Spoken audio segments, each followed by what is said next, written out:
فلما ذهبوا به وأجمعوا أن يجعلوه في غيابة الجب وأوحينا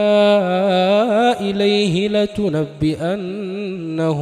بأمرهم هذا وهم لا يشعرون وجاءوا أباهم عشاء يبكون قالوا يا أبانا إنا ذهبنا نستبق وتركنا يوسف عند متاعنا فأكله الذئب وما أنت بمؤمن لنا ولو كنا صادقين وجاءوا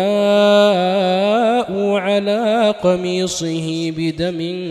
كذب قال بل سولت لكم أنفسكم أمرا فصبر جميل